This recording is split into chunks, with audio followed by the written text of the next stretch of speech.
वो हो गया, हमने सारे हर्बल कॉस्मेटिक पढ़ ली। अब हर्बल एक्सीपिएंट पढ़ते हैं। एक्सीपिएंट्स भी, अब देखो एपीआई के साथ एक्सीपिएंट लगते हैं तो बनता है, यहाँ भी हमारे हर्बल एक्सीपिएंट्स होते हैं जो नेचुरल सब्सटेंस हैं जिनको लिया गया है या यूज़ किया गया है। देखो लिया तो उन्हें प्लांट से है, यूज़ हमने फार्मास्यूटिकल और कॉस्मेटिक में किया है जिससे कि वो एक कलर, टेक्सचर और सेंट दे सके। साथ ही साथ बहुत सारे बेनिफिट्स भी हैं एक्सीपिएंट के। अगर आप उसको सिंथेटिक एक्सीपिएंट से कंपेयर करोगे ना तो ज़्यादा बेनिफिट ऑफर करेगा आपको, ज़्यादा बेटर होगा क्योंकि वहाँ सेफ्टी, एफिकेसी, सस्टेनेबिलिटी ज़्यादा बेटर हो जाती है। एडवांटेज ये है, सेफ है, नॉन टॉक्सिक है, इफेक्टिव है, सस्टेनेबल है, कॉस्ट इफेक्टिव, कंज्यूमर प्रेफरेंस। तो ये सारे एडवांटेज हैं कि आपको उसमें चिंता करने की बात नहीं है कि सेफ है या नहीं, नेचुरल है। फिर उसको ट्रेडिशनल मेडिसिन में यूज़ करते हैं हम लोग, बहुत इफेक्टिव रहता है, उसकी बायो अवेलेबिलिटी अच्छी है, सस्टेन है, रिन्यूएबल प्लांट है, तो उसको इको फ्रेंडली भी है, कॉस्ट इफेक्टिव में चीपर रहता है। अगर आप सिंथेटिक एक्सीपिएंट से कंपेयर करो तो वो ज़्यादा कॉस्टली नहीं जाएगा, ठीक है, थोड़ा चीप पड़ेगा। कंज्यूमर का प्रेफरेंस भी आज के टाइम में अगर आप देखोगे तो वो लोग भी हर्बल प्रोडक्ट्स ही प्रेफर कर रहे हैं कि बेटर है सिंथेटिक से ज़्यादा हर्बल को यूज़ किया जाए। डिसएडवांटेज ये आती है कि शायद ऐसा हो कि प्लांट सोर्स और कंडीशन के बेसिस पर, अब हर एक प्लांट एक जैसा तो हो नहीं सकता, क्या पता उसमें थोड़ा सा क्वालिटी में ऊपर नीचे हो जाए। कुछ लोगों की जो सेंसिटिविटी है हर्बल एक्सीपिएंट से वो एलर्जिक रिएक्शन दे सकती है, अवेलेबिलिटी का इशू आता है, हर्डल्स रहते हैं रेगुलेटरी में उसको टेस्टिंग और अप्रूवल के टाइम पे प्रूव करने में, कंपैटिबिलिटी इश्यूज आता है क्योंकि कुछ फॉर्मुलेशन नहीं वर्क करती। सोचो अगर कुछ एक्सीपिएंट है उसको हमें पेस्ट बनाना है वो नहीं बन पा रहा है, या हमें उसका लिक्विड बनाना है माउथ वॉश वो नहीं बन पा रहा है, तो बहुत सारे हर्डल्स या कंपैटिबिलिटी इश्यूज आते ही आते हैं। अब हर्बल कलरेंट्स हैं, तो हर्बल कलरेंट्स में हम पिगमेंट्स को एक तरीके से एक्सट्रैक्ट करते हैं किसी भी प्लांट सोर्स से। आपका प्लांट सोर्स फ्लावर हो सकता है, लीव, सीड, बार्क, तो वो क्या करते हैं एक कलर को इम्पार्ट करते हैं, कलर रिलीज करते हैं फार्मास्यूटिकल प्रोडक्ट के लिए।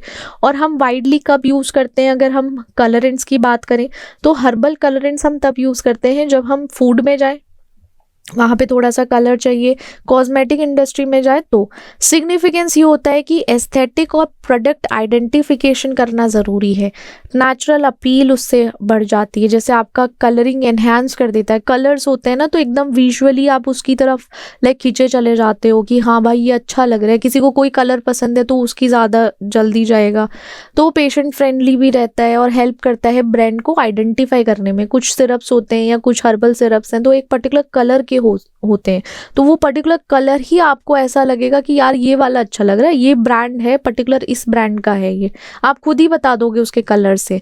नेचुरल अपील रहती है जो कंज्यूमर एज हेल्दियर और इको फ्रेंडली मानते हैं कंपैरेटिवली सिंथेटिक डाई से।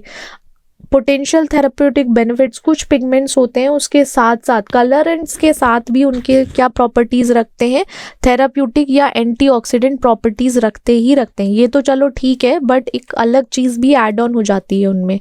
अब एग्जाम्पल और यूजेस क्या हैं, अब एग्जाम्पल में आपका टर्मरिक आ जाता है येलो कलर के लिए, बीटरूट रेडिश पर्पल कलर आ जाता है, या पिंकिश देख लो आप, थोड़ा सा हल्का कम करोगे।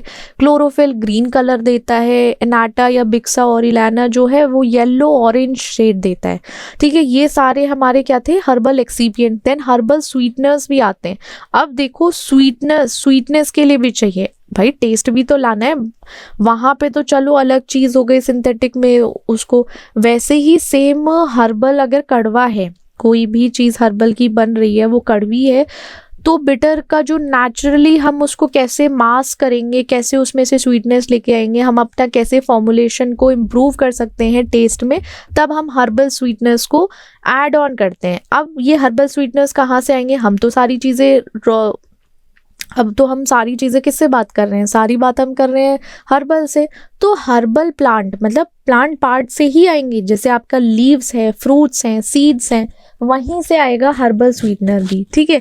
अब सिग्निफिकेंस क्या है, देखो पेशेंट कंप्लायंस हो जाता है आपका। पेशेंट इजीली, अगर आप बिटर या अनप्लेजेंट टेस्ट को मास्क कर दोगे ना एपीआई के, तो वो जल्दी से ले लेगा, जैसे छोटे बच्चे होते हैं या फिर बहुत एजड पॉपुलेशन है उनके लिए। पोटेंशियल हेल्थ बेनिफिट, अब जब हर्बल स्वीटनर है ऐसा तो नहीं है कि भाई उसको सिर्फ स्वीटनिंग के लिए ही है, बट साथ ही साथ बहुत सारे उसके एडिशनल बेनिफिट्स होते हैं, या जैसे एडिशनल बायो एक्टिव कंपाउंड्स हैं वो हेल्प करेंगे।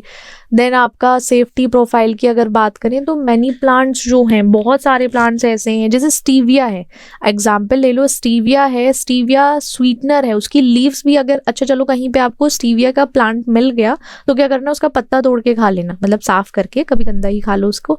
तो स्टीविया का एक जो लीफ हो उसको लेना और चबा के देखना, उसका आपको हर्बल स्वीटनर, मतलब एक बेस्ट एग्जाम्पल है उसका, वो यूज़ कर सकते हो। उससे आपको पता चल जाएगा कि हाँ, पेड़ भी ऐसा नहीं है कि कड़वे होते हैं, थोड़े बहुत मीठे भी हैं।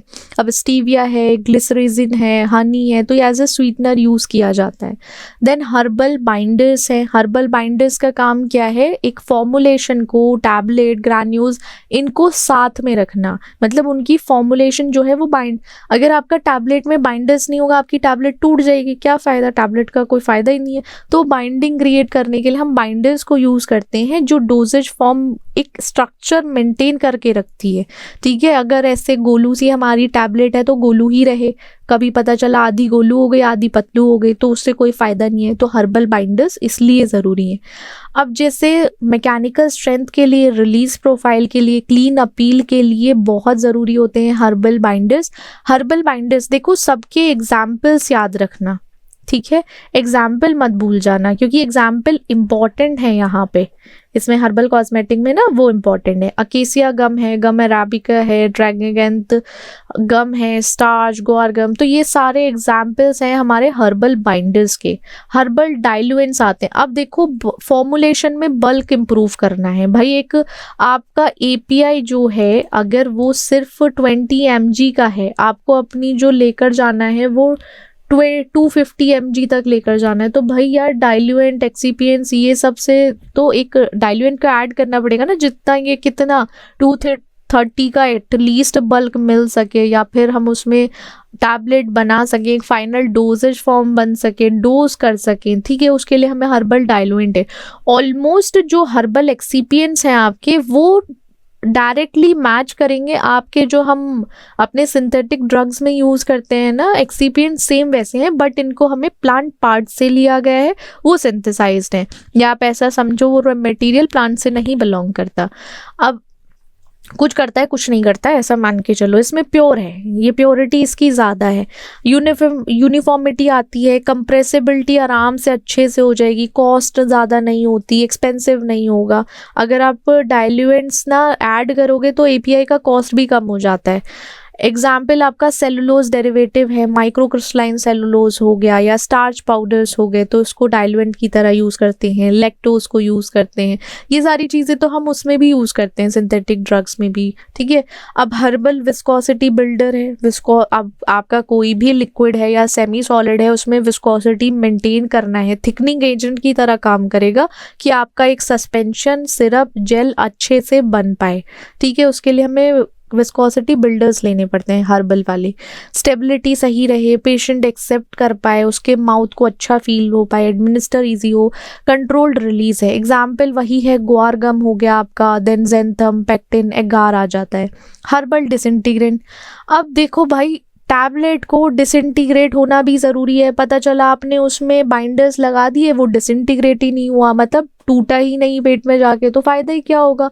तो डिसइंटीग्रेंट्स भी ज़रूरी हैं जो हेल्प करते हैं हमारी टैबलेट को ब्रेक डाउन होने के लिए छोटे छोटे पीसेस में, जिससे कि वो जल्दी एडमिनिस्ट्रेशन हो सके, उसका रिलीज़ एक तरीके से हो सके अच्छे से, एक्टिव इंग्रेडिएंट जो बॉडी में है वो एब्जॉर्ब हो सके।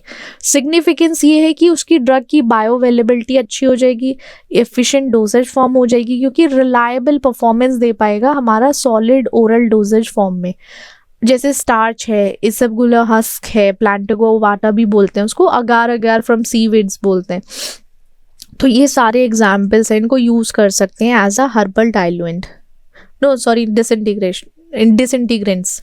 हर्बल फ्लेवर्स एंड परफ्यूम्स, अब फ्लेवर और परफ्यूम भी ज़रूरी है। एक्सट्रैक्ट आता है या कोई एसेंशियल ऑयल है किसी हर्ब्स या फ्रूट से आया, तो वो क्या करेगा, किसी भी फॉर्मुलेशन के टेस्ट को अच्छा कर सकता है या उसकी स्मेल को अच्छा कर सकता है। आपके जो भी टॉपिकल प्रिपरेशन होते हैं तो उसमें एक स्मेल आती है ना, वो इनकी वजह से आती है, जहाँ पे हर्बल फ्लेवर्स या परफ्यूम्स को यूज़ करते हैं।